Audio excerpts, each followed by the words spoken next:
Bipasha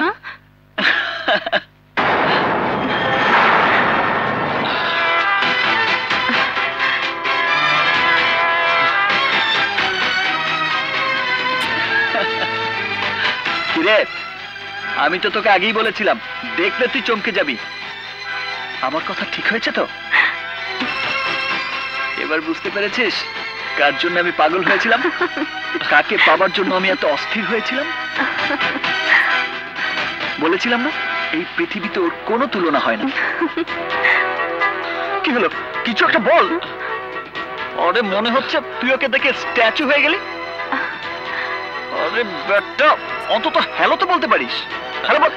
hello hello. আচ্ছা শোন, এবার আসল কথায় আসি। আগামীকালই আমরা বিয়ে করতে যাচ্ছি। কথা হলো বিয়েতে উকিল সাক্ষী লাগবে। আমার উকিল সাক্ষী তো তুই, কিন্তু বিপাশার উকিল সাক্ষী কি হবে সেটা তোকেই ঠিক করতে হবে। তবে আঙ্কেল আর আন্টিকে তুই এই মুহূর্তে কিচ্ছু বলবি না, আমি নিজেই তাদের সারপ্রাইজ দেব। আকাশ ঠিক আছে, আমার একটু কাজ আছে, আমি আসি, পরে তোর সাথে কথা বলবো। আরে এই, আমি প্রথমেই ওকে বলেছিলাম তোমার মতো মেয়ে এই পৃথিবীতে আর আমি একটুও দেখিনি।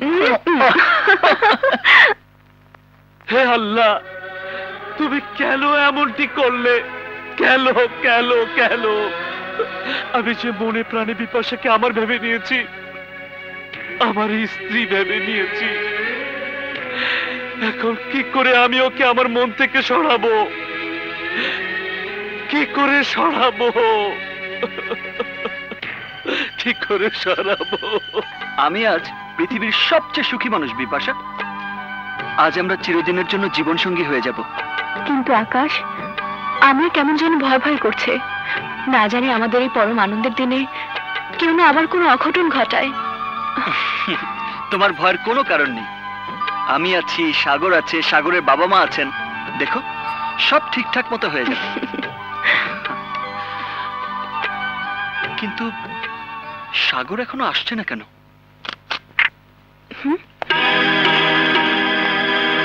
ওই তো এসে গেছে। আরে দোস্ত, তোর নাম নিতে না নিতেই তুই চলে এলি। হয় তুই অনেকদিন বাঁচবি, নয়তো আস্ত শয়তান হবি। যাকে বিপাশার উকিল সাক্ষী কোথায়? এনেছি, একেবারে অরিজিনাল সাক্ষী।